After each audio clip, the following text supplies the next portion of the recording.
ทุกคนเนาะ FC ทางช่องบ่าวภูมิ Channel เนาะมื้อนี้บ่าวภูมิก็สิมาตามแนวทางพี่น้องคือเก่าเนาะสำหรับหวยลาวเอ็กซ์ต้าเนาะครับเนาะงวดวันที่14เนาะพี่น้องเนาะมาเบิ่งผลมันออกนำกันเนาะสำหรับผลมันออกเนาะข้างบนออก049ข้างล่าง34ให้2414ออก34เสียดายเนาะครับเนาะก็ถือว่าหลุดเนาะพี่น้องเนาะสำหรับมื้อนี้ก็ถือว่าหลุดเนาะสำหรับลาวเอ็กซ์ต้าเฮาเนาะหลุดเด้อพี่น้องเด้อนี่ออก049เนาะกับ34เนาะเสียดายอยู่พี่น้อง049กับ34เนาะครับเนาะก็ไปตามกันต่อเนาะงวดวันที่15เด้อพี่น้องเด้อบัดนี้สำหรับหวยลาวเอ็กซ์ต้าเนาะครับเนาะตามกันต่อเลยพี่น้องงวดวันที่15ตุลา68เนาะพี่น้องมื้อนี้ก็หลุดก็คือหลุดเนาะครับเนาะนะมันก็เด้งๆเด้อโต๊ะนี่ก็ได้15ตุลา68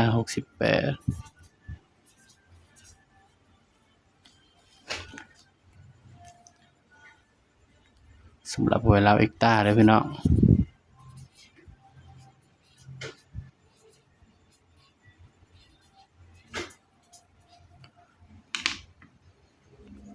เหมือนนำกันเนาะบ่าวภูมิใส่เด่นตัวใดเนาะพี่น้องเนาะ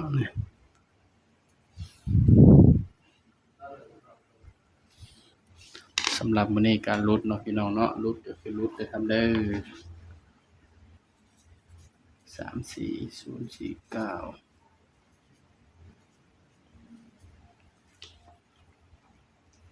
34049สำหรับเด่นมื้ออื่นเด้อพี่น้องเด้อสำหรับลาวเอ็กซ์ต้าเนาะสำหรับเด่นมื้ออื่นตัวเลขก็ให้เพื่อเป็นแนวทางเด้อพี่น้องเด้อมีเข้ามีหลุดเนาะครับเนาะมาเบิ่งนำกันพี่น้องสำหรับเด่นมื้ออื่นพี่น้องบ่าวให้เด่นไปที่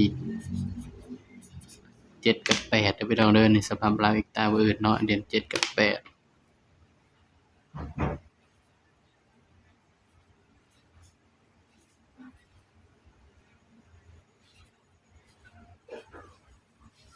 เด่น7กับ8เนาะครับเนาะก็มาจับคู่นำกันเลยพี่น้องสำหรับเด่น7กับ8เนาะพี่น้องเนาะ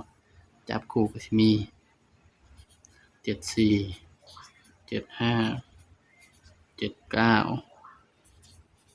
84 85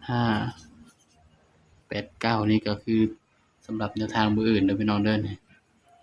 ย้ำว่าตัวเลขก็ให้เพื่อเป็นแนวทางเนาะพี่น้องเนาะมีเข้ามีหลุดพี่น้องมักก็ตามบ่มักก็เลื่อนผ่านเนาะครับเนาะบ่าวก็ให้เพื่อเป็นแนวทางเนาะสำหรับชุด3ตัวพี่น้อง478 489อันนี้คือชุด3ตัวเนาะครับเนาะนี่สำหรับเด่นมื้ออื่นให้เด่นไปที่7เด่น7รอง8เด้อพี่น้องเด้อสำหรับลาวเอ็กซ์ต้ามื้ออื่นเนาะนี่มักก็ตามบ่มักก็เลื่อนผ่านเนาะครับเนาะสำหรับคลิปนี้เนาะบ่าวภูมิก็ฝากพี่น้องเพียงส่ำนี้เนาะอย่าลืมกดไลค์กดแชร์กดติดตามบ่าวภูมิ Channel ด้วยนะครับเด้อสำหรับคลิปนี้ก็สวัสดีครับ